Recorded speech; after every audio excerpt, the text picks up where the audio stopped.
Youcat, Chapter 2, Question 11. Why do we hand on the faith? We hand on the faith because Jesus commanded us. In the Gospel of Matthew, chapter 28, verse 19, Go therefore and make disciples of all nations. No genuine Christian leaves the transmission of the faith exclusively to specialists like teachers, pastors, and missionaries.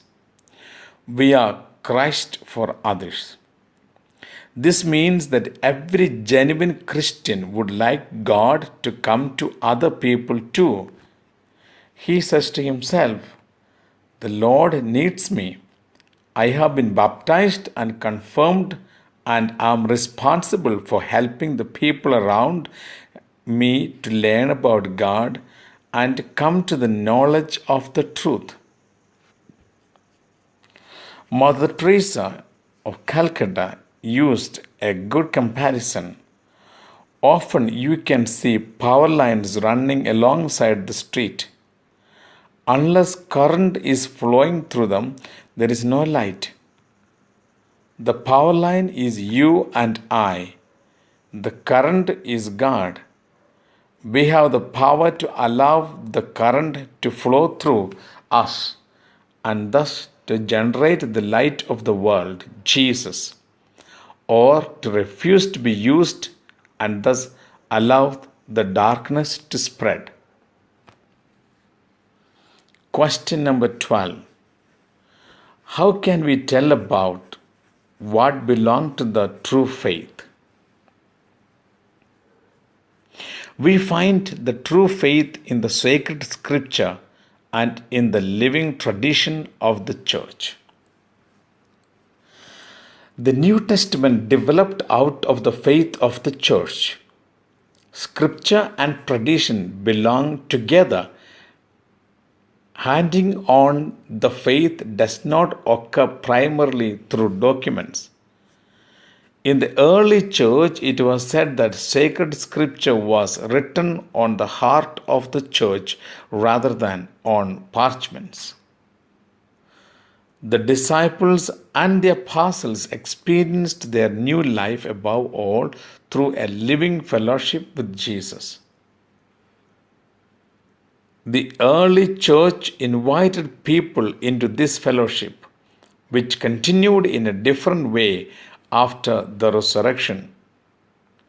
The first Christians held fast to the apostles' teaching and fellowship, to the breaking of the bread and to the prayers. They were united with one another and yet had room for others. This is part of our faith to this day.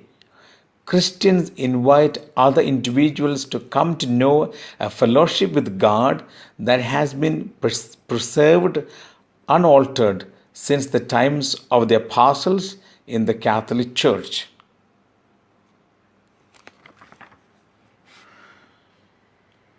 Pope Benedict XVI says, The happiness you are seeking, the happiness you have a right to enjoy, has a name and a face.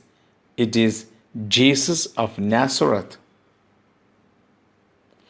Pope Benedict XVI again said on 22nd February 2006, there is an urgent need for the emergence of a new generation of apostles anchored firmly in the word of Christ, capable of responding to the challenges of our times and prepared to spread the gospel far and wide. Mission. Mission is the essence of the church and Jesus' mandate to all Christians to proclaim the gospel in word and deed, so that all people can freely make a decision for Christ. Apostle.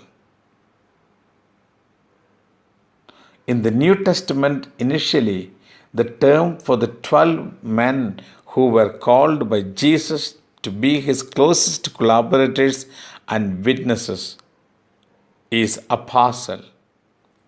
Paul too was privileged to consider himself an apostle called by Christ. God bless you all.